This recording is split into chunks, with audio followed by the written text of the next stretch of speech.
My name is Kim, and I work as a medical assistant and office manager here at Gulf Coast Plastic Surgery. As the office manager and medical assistant, I kind of wear different hats. I work from the front office back to the back office, doing daily activities to keep the practice afloat, focusing on duties as a practice manager as well.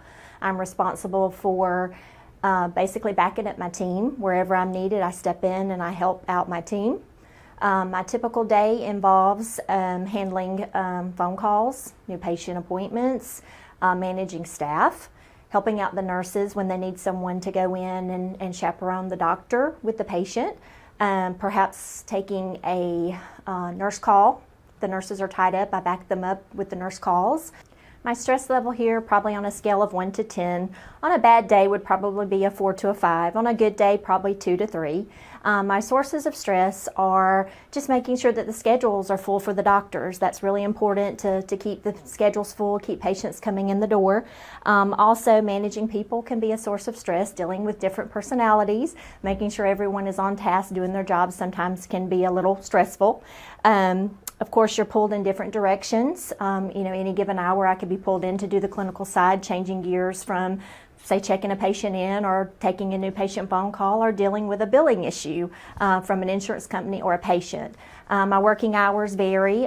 Typically, I'm 36 to 40 hours, so definitely a full-time position, and I need every hour to complete my tasks. Some people take the pathway of doing a medical assistant degree at a local technical college. Some people may obtain an office management position by going through more of a business type educational degree through, say, a 4-year program at a college as well. I started out as a medical assistant. At the time, many years ago, I didn't aspire to be an office manager, but through years of experience and hard work, I determined that that was something that I wanted to do, which is obviously a career path that you can take as well. Skills involved with my position and any medical assistant position, I would think, would be interpersonal skills. Communication is key in an office. That way all the aspects are met and you have a good oiled system going, so to speak. Strong math skills are always important, especially when you branch out to the office management aspect. You're going to be doing insurance billing. You're going to be taking care of accounting measures for the practice in the office. Patient skills are still very important. You have to deal with patients on a daily basis.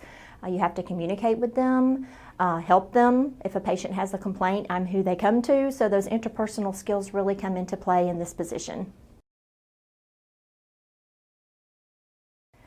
The best part of my job would be feeling like an integral part of the team. So in being an integral part of the team does make you feel like you're a valid member of the practice here. Being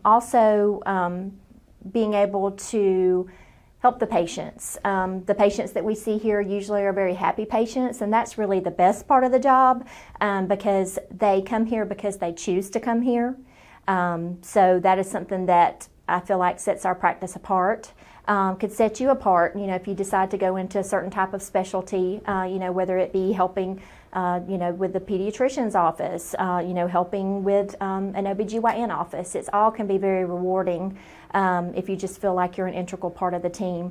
The worst part of the job would be when business is down. Everyone's looking to you to, make sure we have patient flow, make sure that the business is profitable and that we're making money. And sometimes that can be stressful as well, but I wouldn't change it for the world. First and foremost, you want to make sure that you are a team player. You want to do your research. You want to get out in your community, talk to people who work in this field and ask them their opinion. You might try working a summer job part-time at a physician's office just to get an idea if this is something that you would like to do long-term.